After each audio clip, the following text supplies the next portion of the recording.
2 Chronicles chapter 26 verse 3 to 5 and love verse 16 to 19. 2 Chronicles chapter 2 Chronicles chapter 26 verse 3 to 5 and love verse 16 to 19.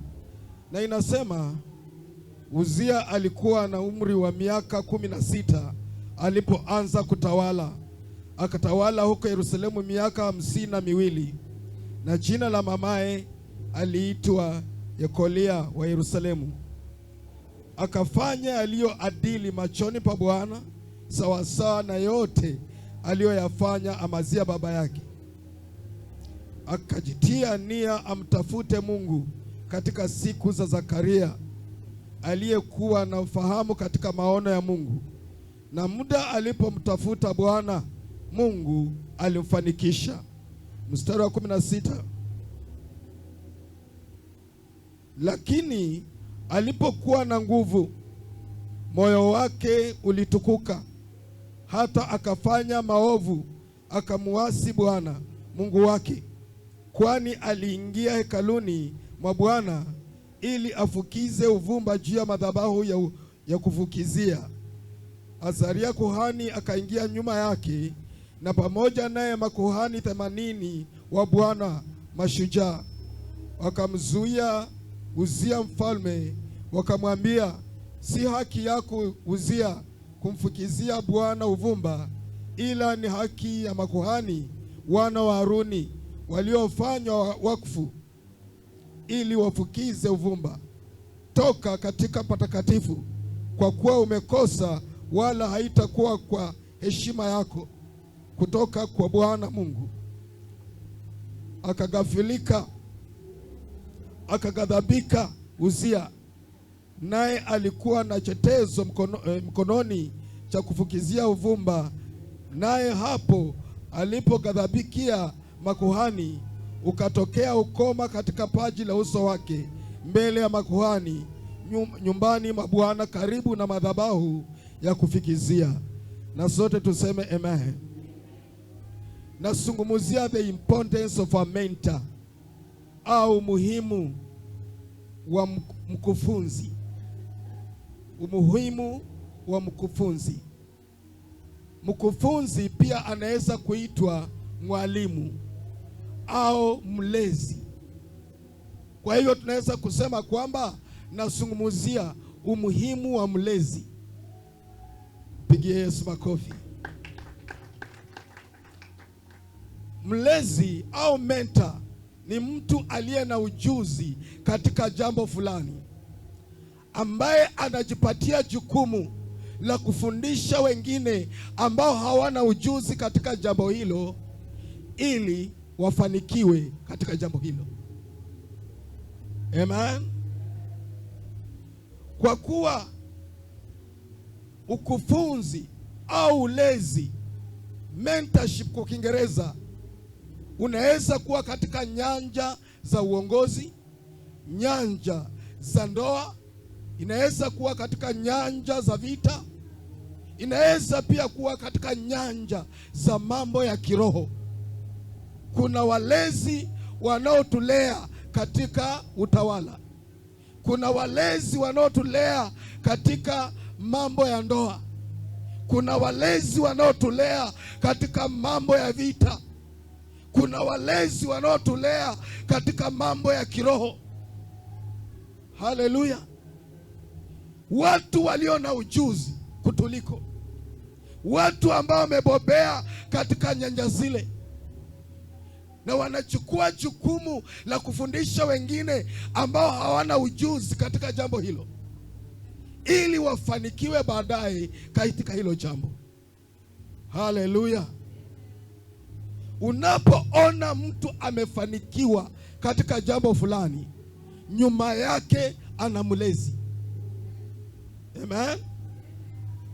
Na mradi anamsikiza yule mlezi, basi ataendelea kufanikiwa. Lakini siku ile ambayo ataacha kumsikiza yule mlezi, aone anajua tayari, hana haja ya kuelezewa, hana haja ya kuelekezwa, basi ndio mwisho wake. Kwa sababu kujifunza hakukomi. Learning does not end. Haleluya. Tunajifunza mpaka tufe. Hakuna gwiji wa mambo siku zote.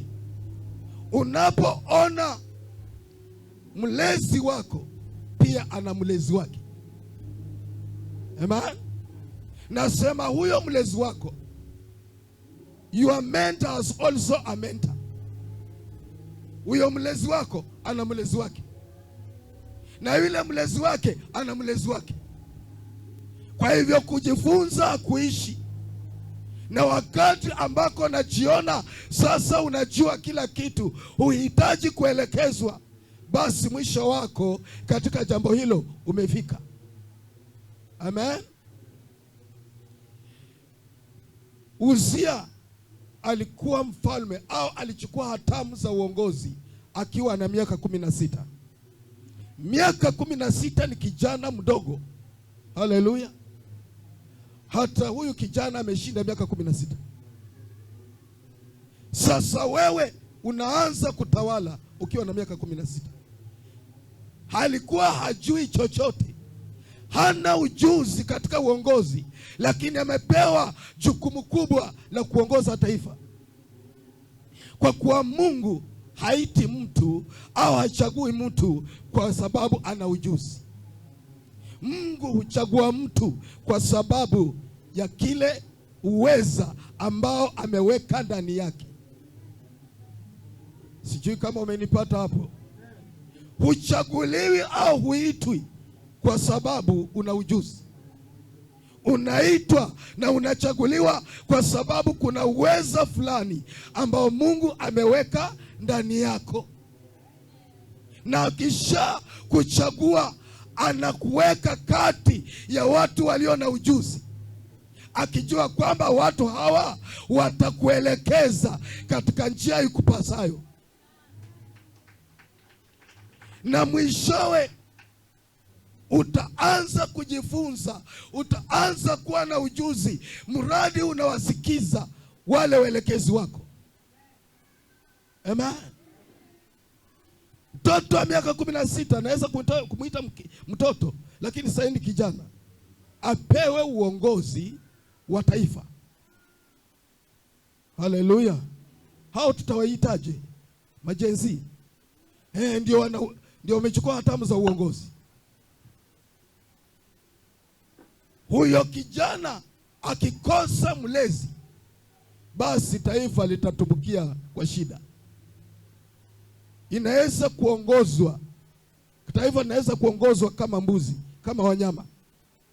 Lakini Mungu anajua kwamba akishakuchagua kwa umri huo, anakuweka chini ya watu walio na ujuzi, nao waanze kukuelekeza katika njia ikupasayo, mradi tu utawasikiza. Wajua kusikiza ni chaguo la mtu.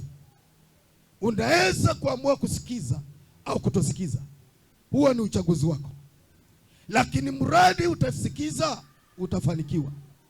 Na siku ila utakoma kusikiza, ndio itakuwa mwisho wako. Haleluya. Tunaposoma 1 Samuel chapter 18.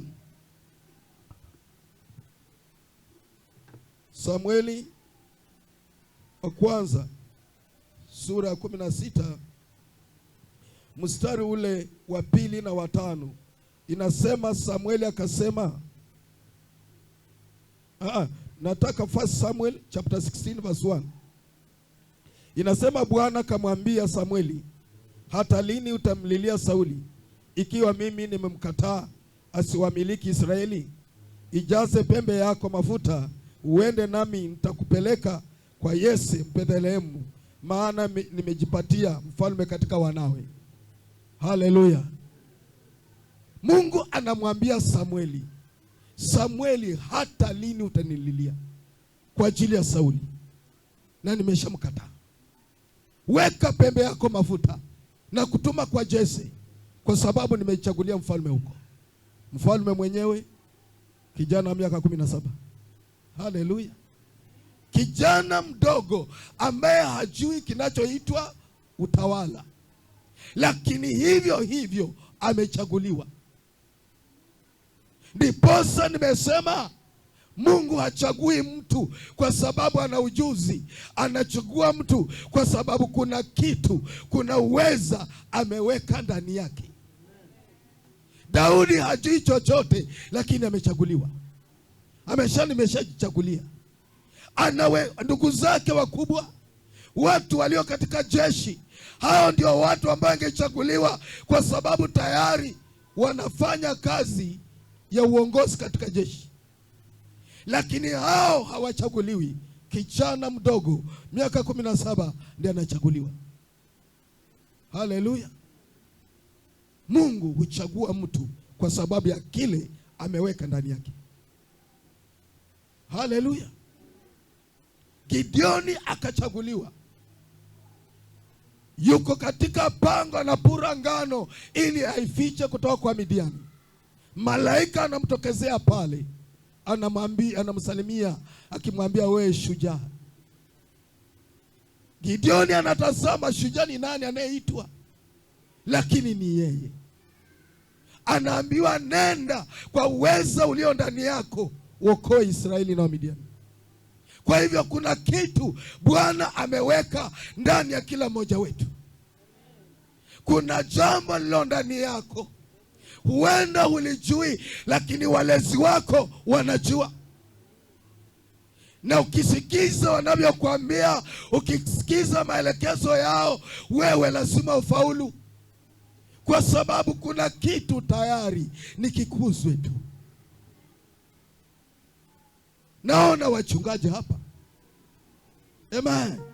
Wainjilisti wako hapa, hata maaskofu wako hapa. Wajua hiyo mtu anasema amen kwa sababu haamini kama yeye ni askofu.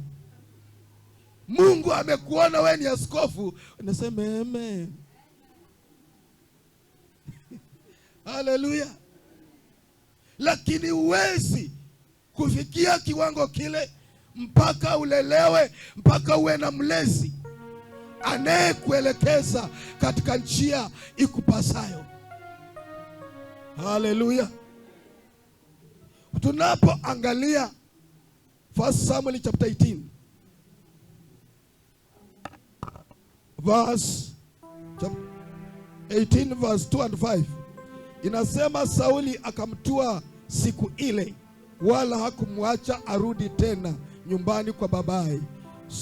Mstari wa 5, basi Daudi akatoka kwenda kila mahali alikotumwa na Sauli, akatenda kwa akili. Sauli akamweka juu ya watu wa vita. Jambo hili likawa jema machoni pa watu wote na machoni pa watumishi wa Sauli pia. Haleluya!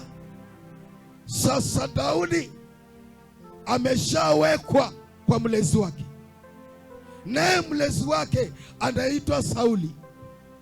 Amechaguliwa tayari, amewekwa mafuta tayari kuwa mfalme, lakini hawezi kuanza kazi ile mpaka afundishwe, mpaka aelekezwe, alelewe. Kwa hiyo Mungu amemleta kwa njia asiri sana. Hata Sauli mwenyewe hajui huyu ni replacement, hajui huyu ndio mfalme ambaye anaenda kuchukua badala yake.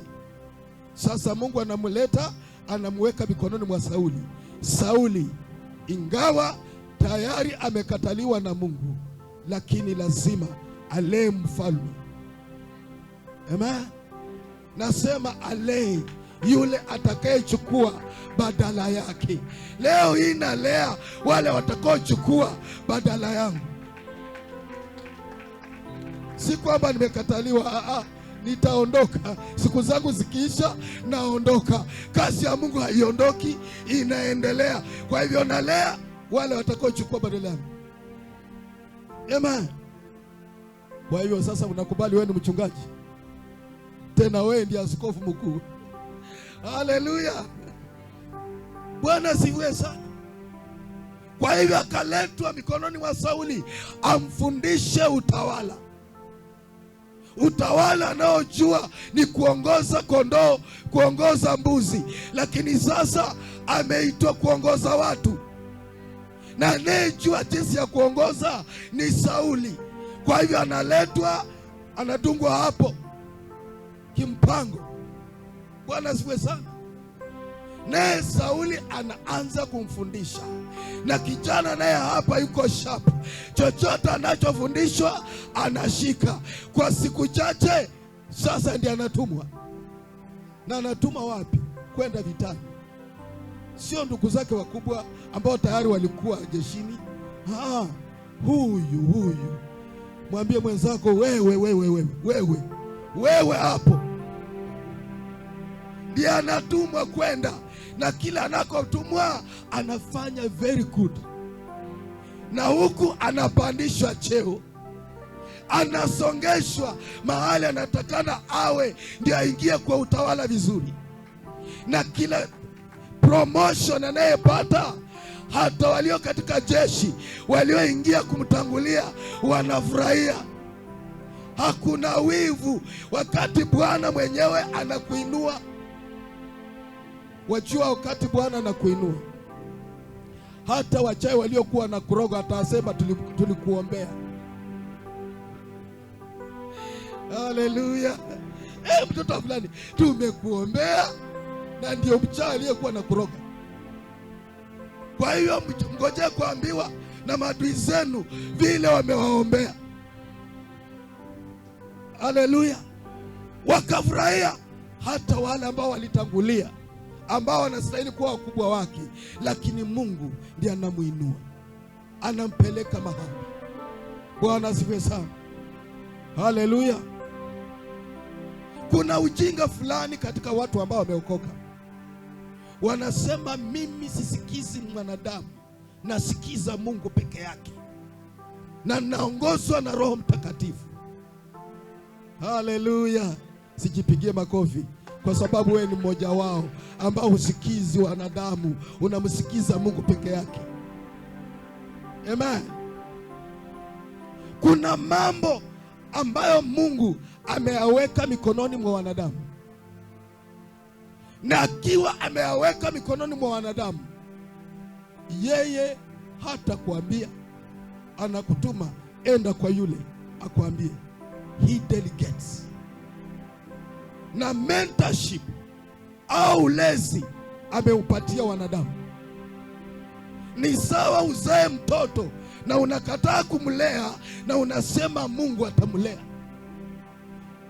Unajua kitakachomlea ni dunia. Asiye fundishwa na mamaye hufundishwa na ulimwengu, si Mungu.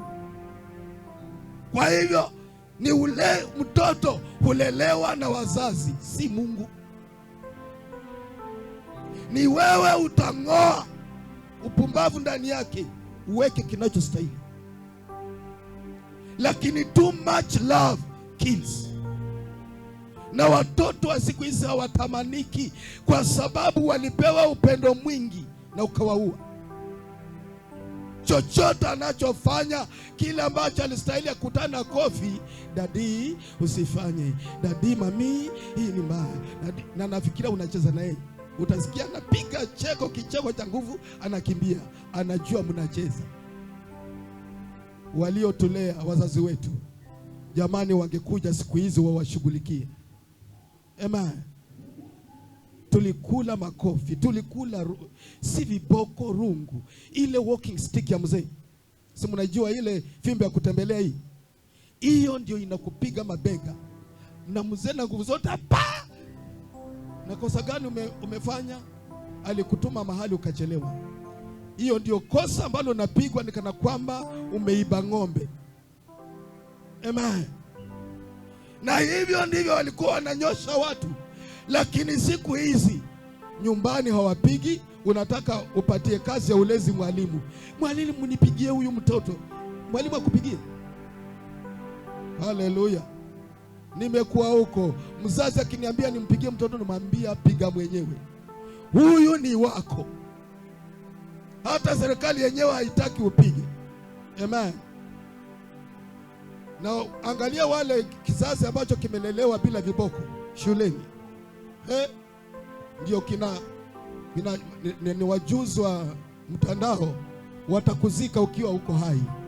Hata rais wanamweka kwa jeneza. Haleluya! Hicho kizazi kilichokuwa bila fimbo, kizazi ambacho hakiguswi, kinawazika wale walioleta hayo, kinawazika wakiwa wazima, wanawekwa kwa jeneza. Amen.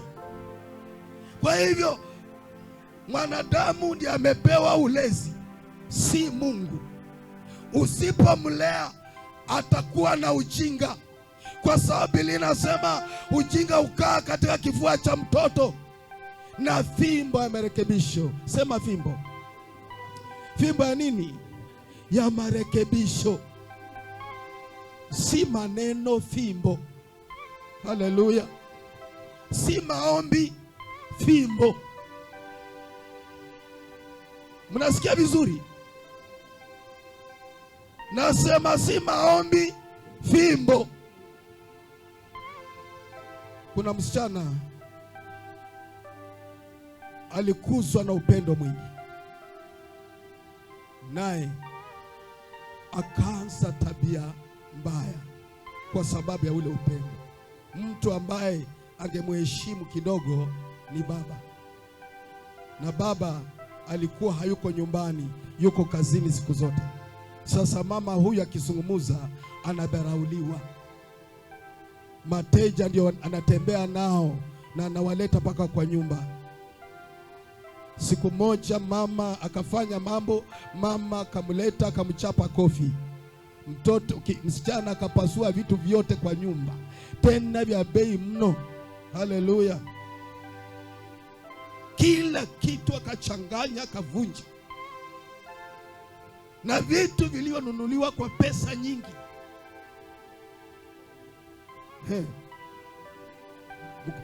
Kiongozi fulani akaenda kwake, mama akamuita kiongozi fulani, akaenda kwake,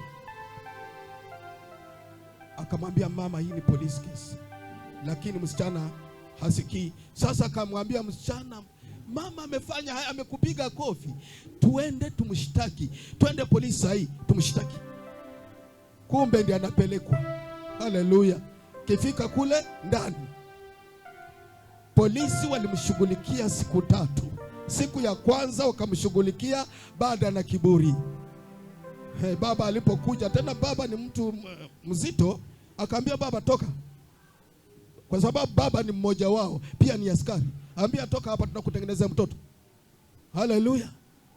Wakamtengeneza. Siku ya pili bado mama akija, akimbia muombe mama msamaha, anaangalia mama msamaha, akasema baada na kiburi, wazazi mrudi nyumbani tumtengeneze tena.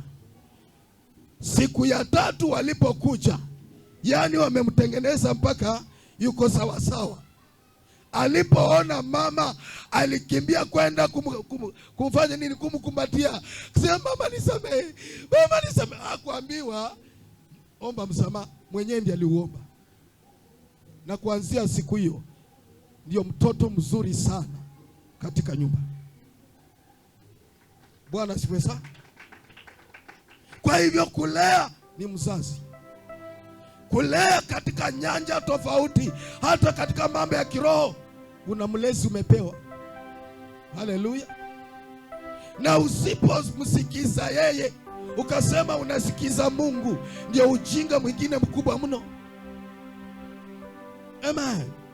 Kuna watu tumepewa watuongoze katika njia itupasayo. Roho Mtakatifu kuna yake na watu kuna yao.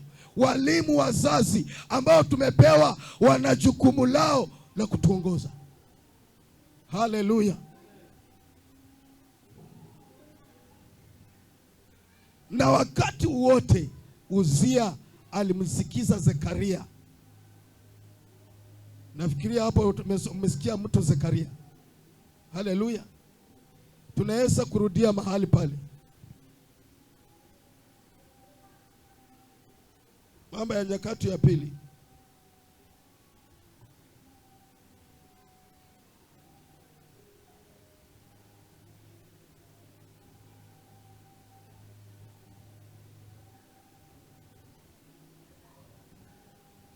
Tumefika hapo. Mambo ya Wakati ya Pili 26 verse 16.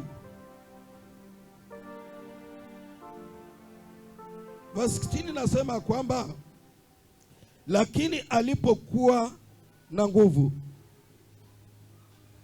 Sio verse 16, ni zile za kwanza, verse 5. Umefika hapo, inasema kwamba akajitia nia amtafute Mungu katika siku za Zakaria aliyekuwa na ufahamu katika maono ya Mungu. Haleluya. Mlezi wa Uria aliitwa Zakaria. Zakaria alikuwa kuhani mkuu. Bwana sifiwe sana. Huyo ndiye alikuwa anamwelekeza. Huyo ndiye alikuwa anamwambia hii ndio njia ikupasayo kwenda. Utawala hufanywa hivi na vile. Watu wanaongozwa hivi na vile. Na siku zote alimsikia Zakaria, basi mambo yalienda vema. Lakini mstari wa ule wa 16. Haleluya. Biblia inasema kwamba na alipopata nguvu. Amen. Time yote alimsikiza Zakaria na maelekezo yake. Biblia imesema alifanikiwa kwa kila kitu alichokifanya. Ufanisi hautoki kwa mlezi, unatoka kwa Mungu. Lakini baada ya kumsikiza mlezi wako, baada ya kuongozwa na mlezi wako, ndio ufanisi unakuja. Haleluya. Niko vile nilivyo leo kwa sababu ya mlezi aliyenilea. Mlezi wangu alinifundisha vitu ninavyovitenda mpaka leo. 70% ya yale ninayotenda katika huduma ni vile nilivyofundishwa na mlezi wangu. Bwana asifiwe sana. Alinifundisha kuomba kwa sababu mwenyewe alikuwa muombezi sana. Alinifundisha kufunga. Alinifundisha masaa. Ilikuwa mkiagana saa 5, uje saa 5 dakika 5, utajua hujui. Haleluya. Alinifundisha masaa, nayo nayashika mpaka leo. Ukitaka kuniambia saa fulani useme saa Mwafrika, wewe niambie saa 4, saa 4 utanipata pale. Kwa sababu hivyo ndivyo niliyofundishwa. Alinifundisha kumtolea Mungu. Bwana siwe sana. Nasema alinifundisha kumtolea Mungu. Yaani chochote nipatacho, hata kama budget ni kubwa vipi, inashinda zile pesa, lazima nitamtolea Mungu fungu la 10. Kwa miaka 30 na kitu, hakuna kitu ambacho Mungu amenipa ambacho sijamtolea fungu la 10. Bwana siwe sana. Kwa sababu hivyo ndivyo nilivyolelewa. Amen. Bwana siwe sana. Nililelewa, alinifundisha utakatifu. Alinifundisha kuongoza watu kwa mfano. Kwamba nikiambia watu utakatifu, isiwe mimi nami si mtakatifu. Natakikana niwe mstari wa mbele. Haleluya. Na chochote ninachowaambia na hakikisha mimi mwenyewe nakifanya, na tena niwe wa kwanza.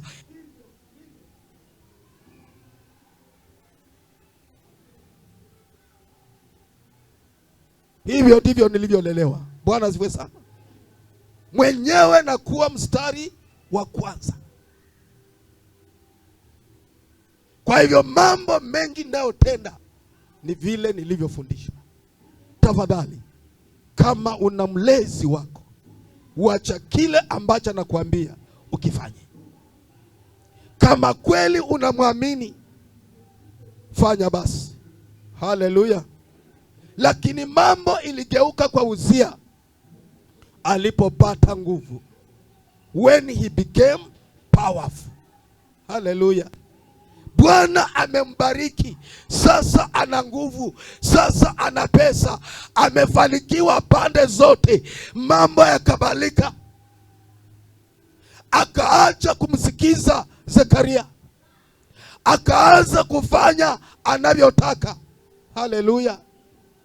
Akaingilia shughuli ambazo si zake. Biblia inasema kwamba na Uzia akachukua kwenda kumtolea Bwana sadaka za kuteketeza, yaani sio sadaka uvumba. Kazi ambayo ilikuwa ya makuhani, yeye anaenda kuifanya kwa sababu is powerful. Kwani utamwambia nini? Haleluya! Lakini makuhani waliokuwa pale wakamfuata pale hekaluni, wakamkabili, wakamwambia, unayofanya sio, hata kama wewe ni mfalme, hii kazi unayoenda kuifanya si yako, ni ya makuhani, wana wa Haruni ndio wanastahili kufanya hii. Kwa hivyo toka nje. Na kwa sababu ni mfalme, akawaghadhabikia, kasirika, anataka kufanya amri. Pale pale ukoma ukatokezea kwa kipaji cha uso wake. Yaani Bwana amempiga tayari. Ukikosa, hata kama ulikuwa wewe ndio favorite, wewe ndio mzuri sana wa Mungu, ukienda kinyume na anavyosema, hajali kwamba alikuwa anakupenda sana, kichapo huenda ukafanya nini? Ukakipata.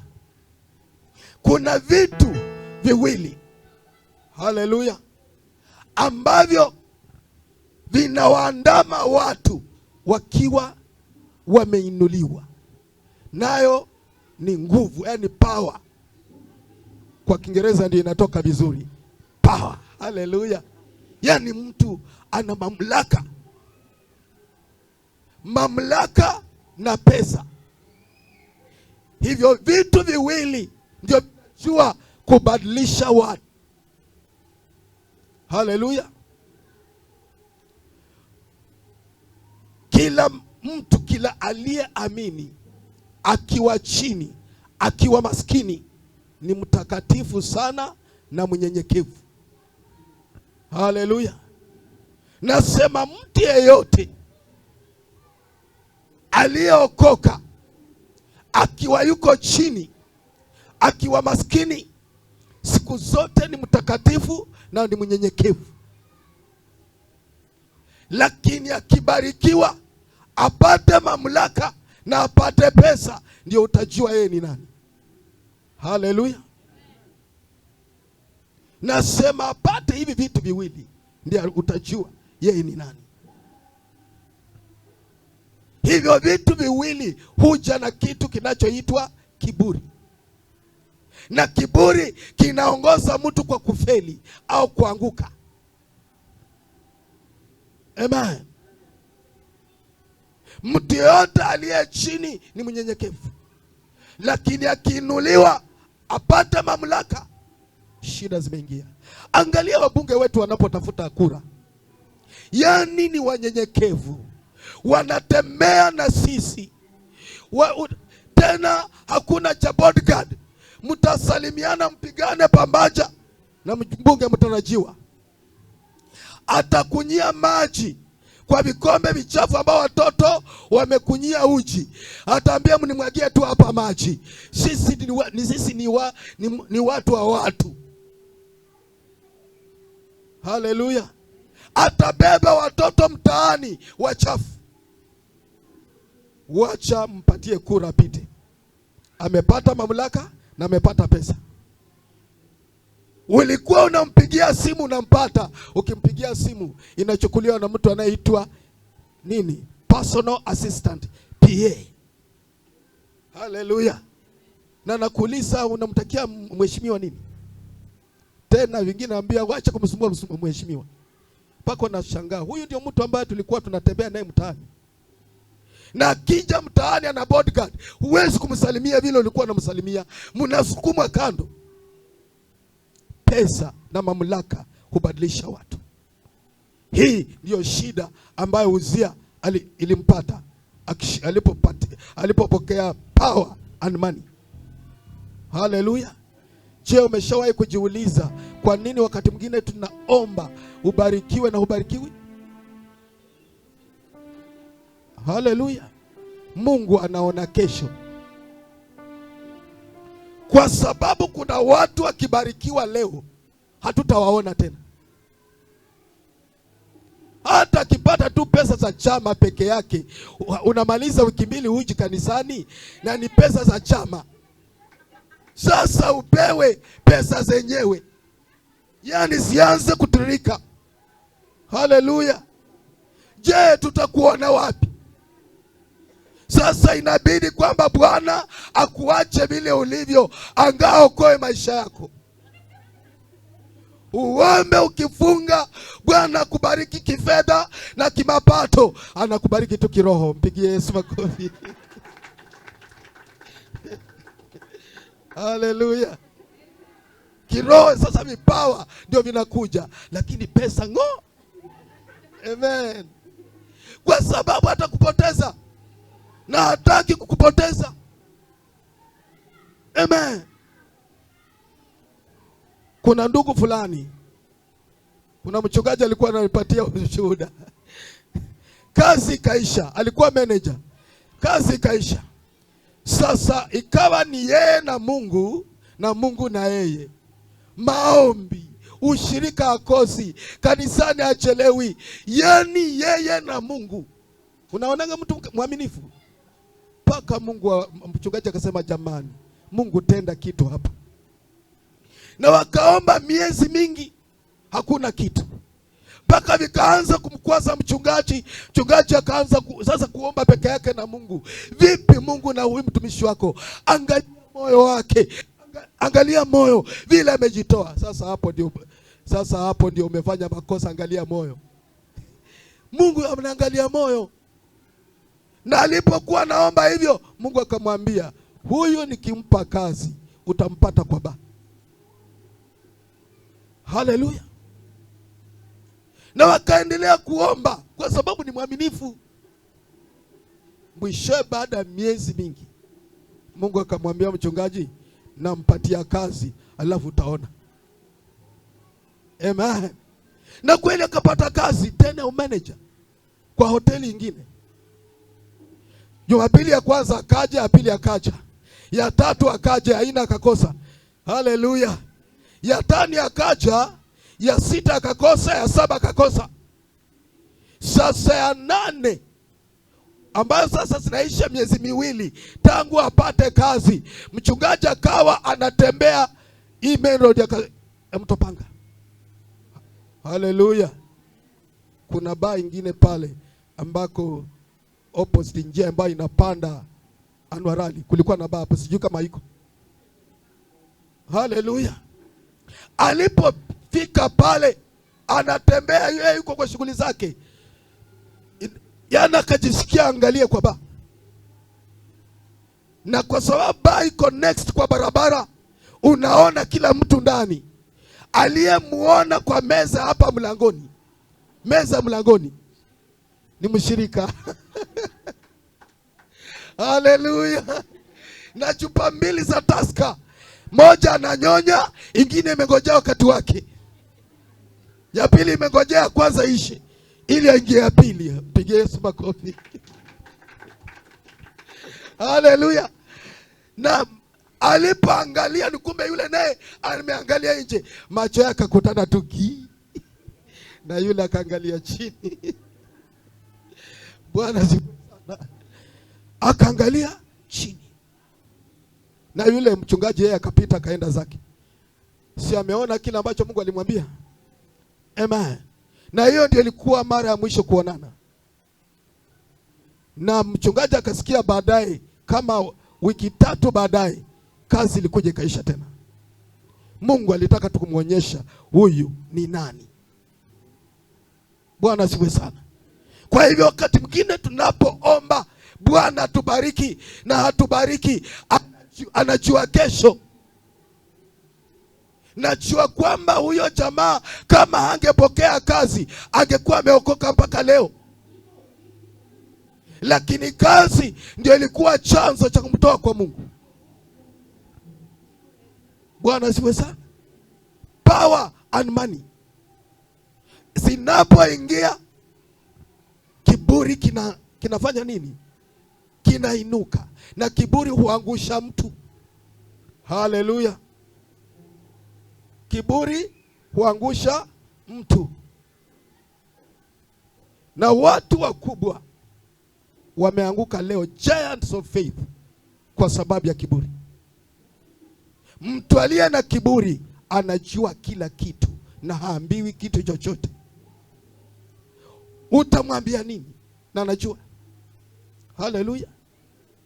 Utamshauri nini na anajua? Lakini mtu ambaye hana kiburi, wakati ambako unamshauri anasema nimesikia, ananyenyekea. Naye Mungu kinyenyekea, hata kama umefanya nini anakurejesha. Bwana asifiwe sana. Hata kama umefanya nini, ukubali makosa yako, Bwana ukurejesha. Kama kuna watu walifanya mabaya sana, kati ya watu waliofanya mabaya sana ni Daudi. Kwenda na mke wenyewe, tena unaua mwenyewe. Haleluya. Lakini alipokujiwa na nabii mlezi wake Dani, Bwana asifiwe sana, akamwambia kosa lake, Daudi akasema nakubali, nimemkosea Bwana. Haleluya. Naye akamwambia, naye amekusamehe. Amen. Lakini kwa sababu umepatia adui za Mungu nafasi ya kumchekelea, akamwambia na mtoto atakayezaliwa hataishi, atakufa. Amen. Lakini akaambiwa nini? Nao umesamehewa.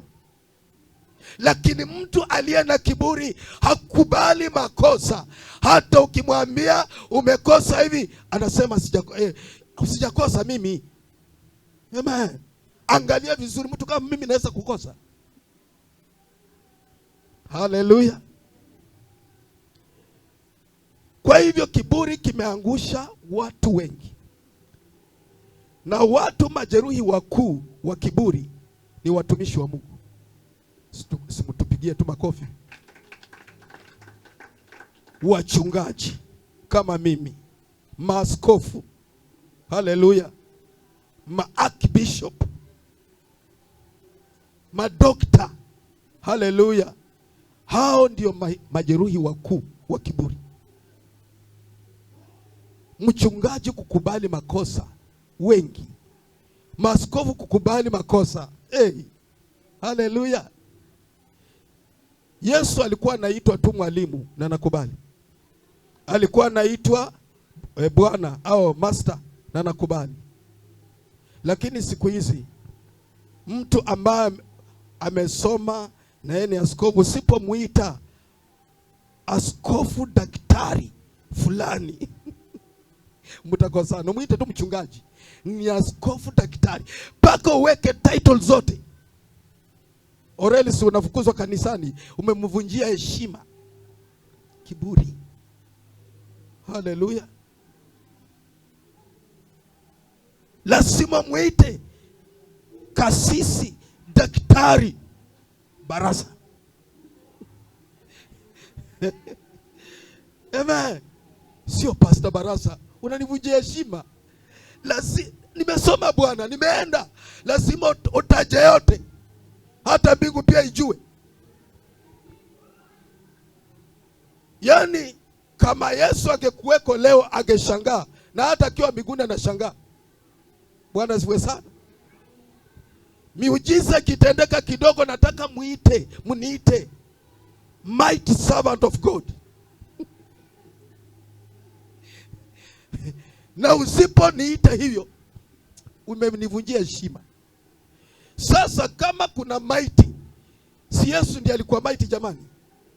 Kuna kitu alichokabiliana nacho kilichomshinda, lakini hakuna aliyemuita mighty servant.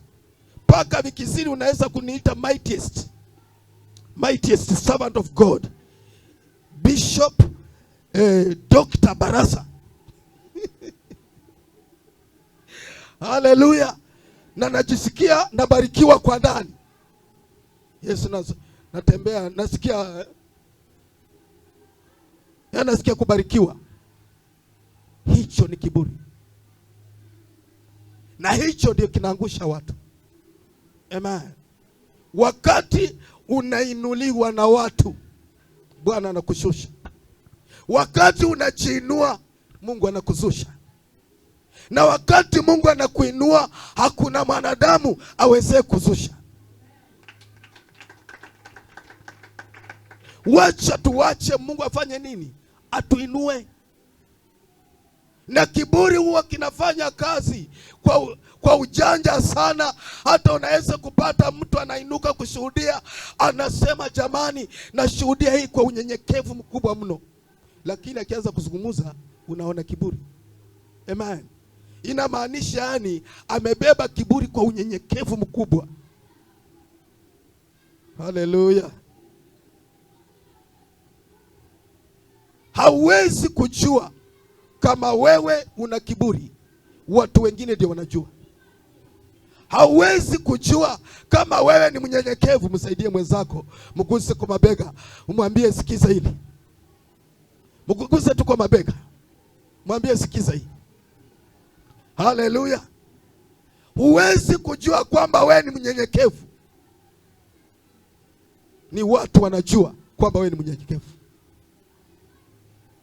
Hauwezi kujua wewe una kiburi, ni watu wanajua wewe una kiburi. Haleluya. Tusome tu Mathayo 16.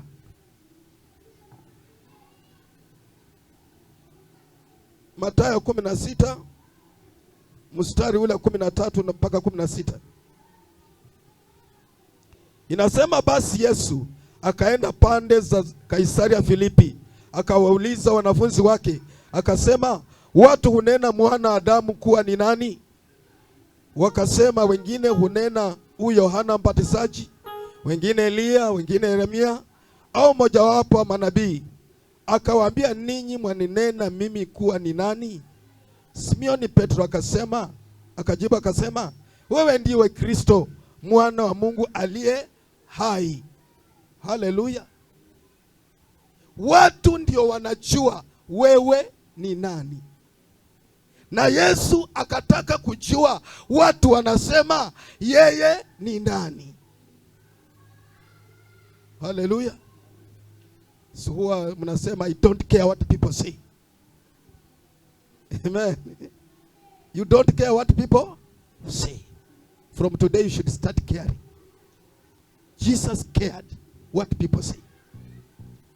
Ndiposa akauliza, watu wanasema mimi ni nani? Watu ndio wanajua wewe ni nani. Watu ndio wanajua kama wewe ni mnyenyekevu. Watu ndio wanajua kama wewe una kiburi. Amen. Anza kujiuliza, watu wanasema mimi ni nani? Kwa sababu wewe mwenyewe hujijui. Na watu watakuita vile wanavyokuona.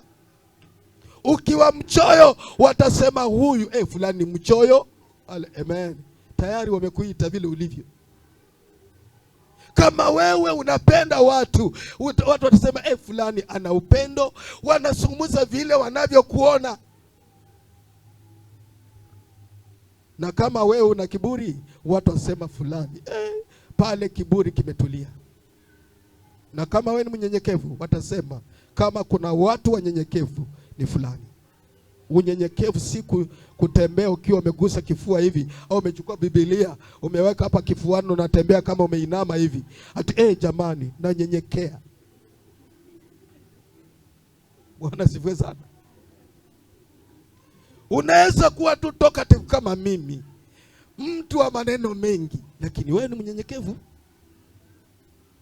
Na unaweza kuwa mpole yani sana usungumuzi, lakini umebeba kiburi. Kiburi kimetulia tu katika huko kutulia. Bwana sifiwe sana. Naye watu wanaona. Ukitaka kufaulu katika njia zako, msikize mwelekezi wako. Msikize mlezi wako. Msikize yule ambaye Bwana amekuweka mikononi mwako kukuelekeza. anaona unakoenda, anaona kilicho mbele yako. Haleluya! Anaona kile ambacho ukioni. Nikaokoka nilipomaliza mwaka mmoja. Mlezi wangu akaniambia nikuwe mchungaji. Nilikuwa mchungaji na mwaka mmoja. Kuna kanisa mojawapo makanisa yetu kule nyumbani ilikuwa haina mchungaji. Baada ya mwaka mmoja nikaambiwa, wewe utaenda huko. Kuanzia leo wewe ni mchungaji. Nikaombewa. Najiuliza, mchungaji gani? Najaribu kuangalia kama kuna mwingine au ni mimi. Amen. Kwa sababu sioni uchungaji ndani yangu, lakini mlezi anauona. Amen. Mzee huyu anauona, mimi siuoni. Na akaniambia kuanzia leo, akaniombea, enda. Na kweli kwa miaka miwili ambayo nilikuwa pale, kazi ilikuwa imetendeka. Bwana siwe sana. Kazi ilikuwa imetendeka. Nikiwa hapa na lea, nikikwambia simama, simama. Haleluya. Nikikwambia uhubiri, hubiri. Na lea.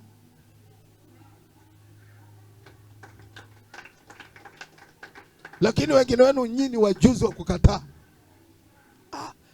Hapana, mara nyingine wiki ni wewe. Kwa sababu nalea, naelewa ninachokifanya. Bwana asifiwe sana. In fact ukikataa unanikanganya. Nataka ifike mahali nikae karibu mwezi mzima hapa, watoto wanafanya kazi. Yesu alilea wake kwa miaka 3. Kuanzia ni wanafunzi tu, kwa miaka 3 walikuwa wanaitwa mitume au aposto. Wewe umemaliza miaka 10. Hata kiongozi wa mama, kiongozi wa wazee huwezi. Hata kuombea chakula ni shida. Miaka 10. Bwana siwe sana. Kweli tu uona nisikiza na uona niangalia. Haleluya. Kwa sababu tunajifunza kwa kuangalia na kusikia. Miezi 5 imetosha uwe mapepo haisimami kwako. Miezi 5 imetosha.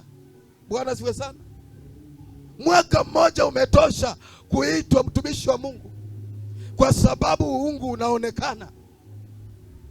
Haleluya. Useme amen.